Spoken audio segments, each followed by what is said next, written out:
Salut, je suis Lynn. Le but de cette vidéo, c'est d'apprendre le vietnamien à travers des paroles de chansons. La chanson que j'ai choisie, c'est Som Ya de Franck. Et je vais commencer par vous traduire le titre. Donc on est sur Som Ya. Et Som, en fait, ça veut dire vague. Ya, ça veut dire vent. Vague de vent, ça veut pas dire grand-chose. Mais en fait, c'est le mouvement. Il faut imaginer ça, c'est les vagues, le vent. Donc, il y a un esprit, en fait, sous-entendu des adversités de la vie. Ça va un peu loin, mais c'est ça. Lance sa chanson.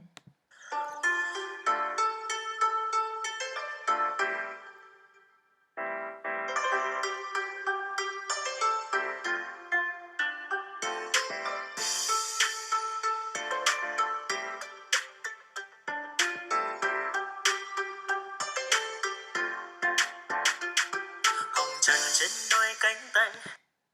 Hồng chan trên đôi cánh tay. Hồng, c'est le fait que ça soit rose.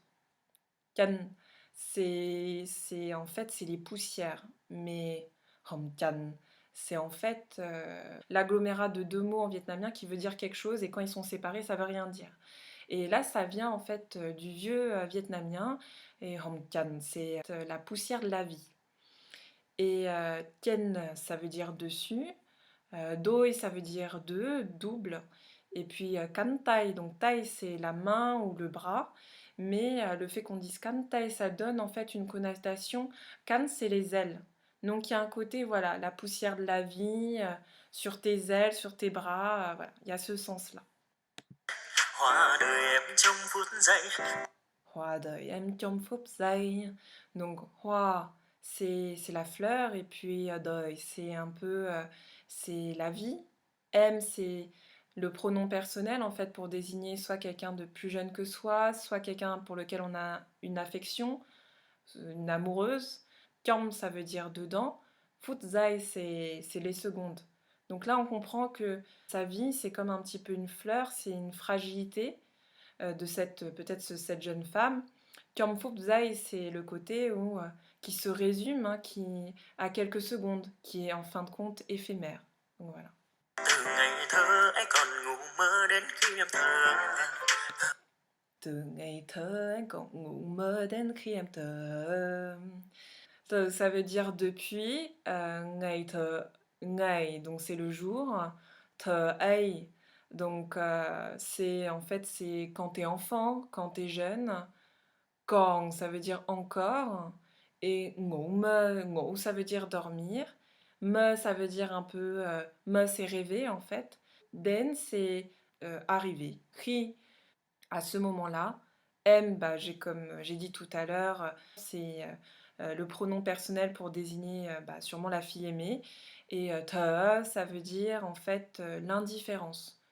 Traduire ça un petit peu sur le fait que ça doit être un homme qui s'adresse à peut-être une amoureuse et qui dit que depuis en fait son enfance, elle est un peu insouciante. Elle rêve, elle dort, donc il y a un côté voilà insouciance.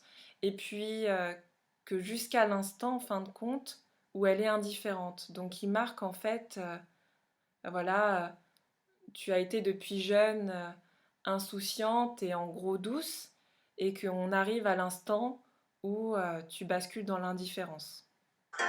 Lòng người anh đâu có hay. Lòng người anh đâu có hay. Donc là, on est vraiment l'homme. C'est en fait dans le sens propre, on est sur les intestins. Mais l'homme aussi, ça veut dire les intestins, les entrailles, c'est l'âme en sens figuré. Et người, c'est personne. An, c'est du coup le garçon, celui qui parle. Et puis, donc c'est le pronom personnel. Hein. M, c'est pour la fille. An, c'est pour le garçon. Dauka, c'est une expression pour dire ne pas, en fait. Hein. Hai, c'est, c'est savoir, en fait. On pourrait traduire ça à je ne sais pas lire, en fait, dans ton âme. Một ngày khi vô cánh bay. Một ngày khi vô cánh bay. Một, c'est un, ngày, c'est jour, Ri, je l'ai dit tout à l'heure, c'est une petite allocution pour dire au moment. Vo, c'est battre. Et kan, c'était aussi dans la première phrase où c'est les ailes. Et bay, c'est voler. Donc personne ne sait quand, quand tu vas voler. Mais c'est pour dire, je n'arrive pas à lire dans ton âme et je ne sais point en fait quand l'oiseau va s'envoler, va partir. Từ người yêu hóa thành người dưng đến khi ta tự dưng. Từ người yêu hóa thành người dưng đến khi ta tự dưng. Donc là, từ người yêu, donc từ, c'est en fait c'est un petit mot pour dire à partir. Et puis người, c'est toujours c'est une personne.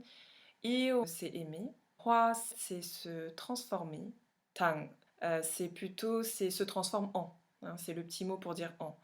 Người dưng, c'est pour dire étranger. Mais dans la langue courante, on dira pas la France, il y a plein d'étrangers et donc on va dire ah bah il y a plein de người dưng. Non, ça se dit pas. On dirait plutôt nhiều người lạ, mais c'est un mot littéraire. Mais en tout cas là, ça veut dire étranger. Et denri, donc on l'a dit tout à l'heure, den c'est arrivé, ri c'est au moment, ta te, donc c'est un peu une expression pour dire de moi-même, de moi-même. Sung, et ça veut dire en fait un côté un peu d'autoproclamation. Donc là on dit euh, de la personne aimée se transforme en une personne étrangère jusqu'au moment où moi-même je m'autoproclame. En gros, jusqu'à que je m'autoproclame, mais ça veut dire jusqu'à que je réalise. Que mon amour, hwa, ça veut dire se transforme, en người dưng, ça veut dire en étranger, donc c'est jusqu'à que je réalise que mon amour s'est transformé en une étrangère. Thương em bờ vai nhỏ nhoi. Thương em bờ vai nhỏ nhoi. Alors, thương, c'est un mot un peu spécial. Je pense qu'il n'y a pas vraiment d'équivalent en français, puisqu'on le traduirait par peut-être aimer. Ça a une connotation de tendresse, de profondeur, d'affect. C'est même pas de pitié, je sais pas comment dire. C'est avec tendresse. Et aime, donc c'est toujours le pronom personnel pour désigner la jeune femme, du coup. Bah, vai, c'est les épaules. Mais bah, c'est un peu. Par exemple, quand on dit Ken ba sam, Ken c'est sûr, hein. Ba sam ça veut dire, bah, sam d'ailleurs c'est dans le titre de cette chanson, c'est le fleuve. Et ba sam ça veut dire au bord du fleuve. Donc il y a un côté dans cette notion, bah, c'est un peu à la limite, c'est à la c'est à la lisière, c'est au bord du fleuve. Et là, en fin de compte, on rajoute ce mot, et c'est ça qui est marrant, puisque en vietnamien, en fait, on associe des mots et ça donne une poésie, alors que, bon, on dirait pas sur la côte des épaules, c'est un peu bizarre en français. Mais en vietnamien, ça se fait comme ça. Chaque mot a une sorte de connotation et d'esprit, et ensemble, ça fait un cocktail. Donc, c'est un peu comme ça, c'est comme s'il n'y avait pas de sens figé, mais qu'on le comprend en fait avec le mix. C'est un peu le côté à la lisière de l'épaule, comme en fait une caresse qui se fait au bord des épaules. C'est l'épaule, mais c'est le dessus, le contour. Et puis, gna gna, on a ce côté un peu répétitif quand on dit gna gna, gna c'est petit. Mais quand on fait gna gna, on a tendance à dire c'est petit petit. C'est petit, c'est fragile. Donc, il affectionne en fait comme une caresse hein, la fragilité de ses épaules. Đôi mắt hóa mây đêm. Đôi mắt hóa mây đêm. Đôi, c'est les deux. Mắt, c'est les yeux. Hóa, c'est, on l'a dit, c'est se transformer. Et mây, c'est les nuages. Et đêm, c'est la nuit. Donc là, on se dit, les deux yeux se transforment en des nuages nocturnes. On pourrait dire que donc les yeux s'assombrissent, elles changent. Thương sao mùi xa lý hương.